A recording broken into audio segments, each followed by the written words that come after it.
ዛሬ በምንኖርበት ዓለም የአንድ ሀገር ኢኮኖሚ ጥንካሬ የሚለካው በጦር መሳሪያ ብቻ ሳይሆን በንግድ መስመሮች ቁጥጥርና በቴክኖሎጂ የበላይነት ጭምር ነው። ብዙዎቻችን ስለ ዓለም አቀፍ ፖለቲካ ስናስብ በመካከለኛው ምስራቅ ያለው የነዳጅ ፖለቲካናም በምስራቅ እስያ ያለው የቴክኖሎጂ ሽኩቻ የተለያዩ መስመሮች ይመስሉናል። ነገር ግን እነዚህ ሁለት ዓለማት በማይታይ ሰንሰለት እየተገላለጡ ናቸው። ዛሬ የምንመለከተው ይህንኑ ሰንሰለት ነው። መካከለኛው ምስራቅ በኢራንና በኦማን መካከል የሚገኘው ጠባብ የባህር መስመር የሆርሙዝ ወሽመጥ ይባላል። ይህ ቦታ በዓለማችን ላይ ካሉ የንግድ ማነቆዎች ሁሉ ቀዳሚው ነው። በየቀኑ ከ21 ሚሊዮን በርሜል በላይ ድፍድፍ ነዳጅ በዚህ ጠባብ መስመር ያልፋል። ይህ ማለት ከዓለማችን የነዳጅ ፍላጎት ሲሶ በዚህ ጠባብ መተላለፊያ ላይ የተንጠለጠለ ነው ማለት ነው። አሁን ደግሞ ወደ ምስራቅ እስያ እንሻገር። እዚያ ደግሞ ሌላ አይነት ነዳጅ እናገኛለን። እነርሱም ሴሚኮንዳክተር ወይም ቺፕስ ነው።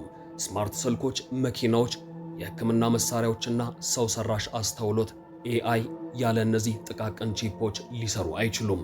የታይዋኑ ቲኤስኤምሲ ኩባንያ ብቻውን የዓለማችንን 90% እጅግ ዘመናዊ ቺፖችን ያመርታል። ታዲያ በሆርሙዝ ወሽመጥ የሚፈሰው ነዳጅና በታይዋን የሚመረተው ቺፕ ምን ያገናኛቸዋል? ግንኙነቱ ስትራቴጂካዊ አጸፋ ይባላል። አሜሪካና ምዕራባውያን በኢራን ላይ የሚያደርጉት ጫና ሲበረታም የሆርሙዝ ወሽመጥ የመዘጋት ስጋት ይጋረጣል። ወሽመጡ ከተዘጋ ቀጥተኛ ተጎጂዋ ቻይና ናት።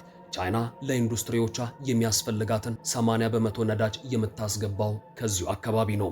የኢራን ጦርነት ወይም የወሽመጡ መዘጋት የቻይናን ግዙፍ የኢኮኖሚ ሞተር ሊያቆመው ይችላል። ነገር ግን ቻይና እጇን አጣጥፋ አትቀመጥም። አሜሪካ በሆርሙዝ በኩል ነዳጅ እንዳላገኝ ብታደርግ እኔ ደግሞ አሜሪካ የምትፈልገውን ቴክኖሎጂ እንዳታገኝ አደርጋለሁ የሚል ስሌት አላት። ቻይና ታይዋንን የራሷ አካል አድርጋ ስለምትቆጥር በታይዋን ላይ የምታደርገው ማንኛውም ወታደራዊ ከበባ የዓለምን የሴሚኮንዳክተር አቅርቦት በአንድ ጀንበር ያቆመዋል። አሜሪካ በአሁኑ ወቅት ቺፕስ አክት የተባለ ሕግ አውጥታ በቢሊዮን የሚቆጠር ዶላር በመመደብ የቺፕ ማምረቻ ፋብሪካዎችን ወደ ሀገሯ ለመመለስ እየጣረች ነው። ይህንን የምታደርገው በታይዋን ላይ ያላትን ጥገኝነት ለመቀነስናም ቻይና ቺፕን እንደ ጦር መሳሪያ እንዳትጠቀምበት ለመከላከል ነው። በሌላ በኩል ቻይናም በሆርሙዝ ወሽመጥ ላይ ያላትን ጥገኝነት ለመቀነስ በፓኪስታንና በመካከለኛው እስያ በኩል አዳዲስ የመሬት ላይ የነዳጅ መስመሮችን ለመዘርጋት እየሰራች ነው። ጉዳዩ እዚህ ላይ ብቻ አያበቃም። ሴሚኮንዳክተር ለማምረት እጅግ ከፍተኛ ኃይል ያስፈልጋል።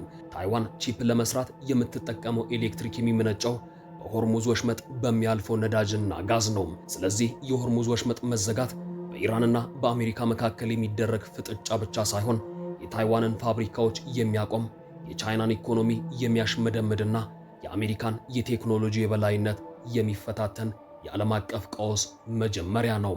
ባለሙያዎች እንደሚሉት ቻይናና አሜሪካ አሁን የገቡበት ፍጥጫ የማነቆ ነጥቦች ጦርነት ይባላል። አሜሪካ ቻይናን በከፍተኛ ቴክኖሎጂ ቺፖችና በባህር መስመሮች አማካይነት አጣብቅኝ ውስጥ ለማስገባት ትሞክራለች። ቻይና ደግሞ በምላሹ ታይዋን ላይ ያላትን ተጽዕኖ በማጠናከርና የራሷን የንግድ መስመሮች በመቀየስ አጸፋ ትሰጣለች። በዚህ መሃል ዓለም አቀፍ ንግድ ይናወጣል። የነዳጅ ዋጋ ሲጨምር የመጓጓዣ ዋጋ ይጨምራል። የቺፕ አቅርቦት ሲቀንስ ደግሞ የኤሌክትሮኒክስ ዕቃዎች ዋጋ ይንራል። ይህ ማለት በሆርሙዝ ወሽመጥ የሚተኮስ አንድ ጥይት አሜሪካ ውስጥ የሚሸጥን ስልክ ዋጋ ሊያስወድድ ወይም ደግሞ አውሮፓ ውስጥ ያለን ፋብሪካ ሊያቆም ይችላል ማለት ነው። የሆርሙዝ ወሽመጥና የታይዋን ባህረ ሰላጤ የሁለት የተለያዩ አህጉራት ጉዳዮች አይደሉም። የዓለም ኢኮኖሚ በአንድ ትልቅ ሰንሰለት የተሳሰረ ነው። ነዳጅ ለቴክኖሎጂ፣ ቴክኖሎጂ ደግሞ ለኢኮኖሚ የበላይነት ወሳኝ ናቸው። በእነዚህ ማነቆዎች ላይ የሚደረግ ማንኛውም ቁማር አሸናፊ የሌለውና መላውን ዓለም ወደ ጥልቅ የኢኮኖሚ ቀውስ የሚከትል ሊሆን ይችላል። የወደፊቱ ዓለም ሰላም የሚወሰነው እነዚህን ስልታዊ የንግድ መስመሮች ሀገራት ለፖለቲካ መጠቀሚያነት ከማዋል ይልቅ ለጋራ ብልጽግና ክፍት አድርገው ማቆየት ሲችሉ ብቻ ነው። ነገር ግን አሁን ባለው ሁኔታ ሽኩቻው ከቀን ወደ ቀን እየተካረረ መምጣቱ ለዓለም ስጋት ሆኖ ቀጥሏል። አዲሱ መረጃ የሚያሳየው ቻይና ከኢራን ጋር የ25 ዓመታት ስልታዊ የትብብር ስምምነት መፈረሟን ነው። ይህ ስምምነት ቻይና ከመካከለኛው ምስራቅ የምታገኘውን ነዳጅ በሆርሙዝ ወሽመጥ በኩል ብቻ ሳይሆን በፓኪስታን በኩል በሚያልፈው የቻይና ፓኪስታን ኢኮኖሚ ኮሪደር አማካኝነት በቀጥታ በየብስ እንድታገኝ ያስችላታል። ይህ ማለት አሜሪካ የሆርሙዝ ወሽመጥን በትዘጋው እንኳን ቻይና ለኢንዱስትሪዎቿ የሚሆን ነዳጅ የምታገኝበት የጓሮ በር አላት ማለት ነው። በሌላ በኩል አሜሪካ በሴሚኮንዳክተር ዘርፍ የያዘችውን የበላይነት ለማስቀጠል ቺፕ ፎር አሊያንስ የተባለ አዲስ ጥምረት ጀምራለች። ይህ ጥምረት አሜሪካን፣ ታይዋንን፣ ደቡብ ኮሪያንና ጃፓንን በአንድ ላይ የሚያገናኝ ነው። ዓላማውም ቻይና እጅግ ዘመናዊ የሆኑ ቺፖችን እንዳታገኝና በቴክኖሎጂው ዘርፍ ራሷን እንዳትችል ማነቆ መፍጠር ነው። ነገር ግን ቻይናም ዝም አላለችም። በቅርቡ የወጡ መረጃዎች እንደሚያሳዩት ቻይና በሴሚኮንዳክተር ምርት ውስጥ ወሳኝ የሆኑትን ጋሊየምና ጀርማኒየም የተባሉ ማዕድናት ወደ ውጭ እንዳይወጡ ቁጥጥር አጥብቃለች። እነዚህ ማዕድናት ለቺፕ ምርት እጅግ አስፈላጊ ናቸው። ቻይና ደግሞ የዓለማችንን 80 በመቶ ድርሻም ትቆጣጠራለች። ይህ ማለት አሜሪካ በቴክኖሎጂ ማዕቀብ ቻይናን ስታስጨንቅ፣ ቻይና ደግሞ ለቴክኖሎጂ የሚያስፈልጉ ግብዓቶችን በመከላከል አጸፋዊ ማነቆ እየፈጠረች ነው ማለት ነው። ከዚህ ባለፈም የኢራን ጦርነት ስጋት በሆርሙዝ ወሽመጥ በኩል የሚያልፈውን ነዳጅ ብቻ ሳይሆን በዚያው አካባቢ በሚያልፉት የከርሰ ባህር የኢንተርኔት ገመዶች ላይም አደጋ ደቅኗል። በዓለም ላይ ያለው የዲጂታል መረጃ ልውውጥ 90 በመቶ የሚያልፈው በገመዶች ወይም በሴብሜሪን ኬብልስ ነው።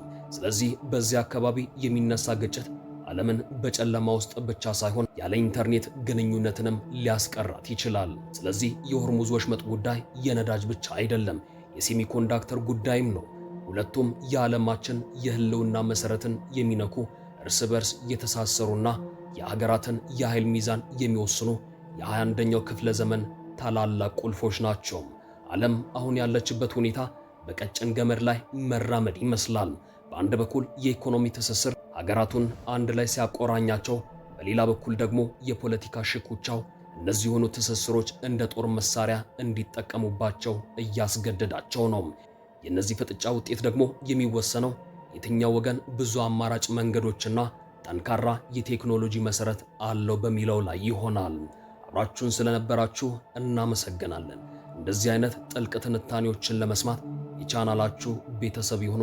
ሰብስክራይብ አድርገው የደወል ምልክቱን ይጫኑ።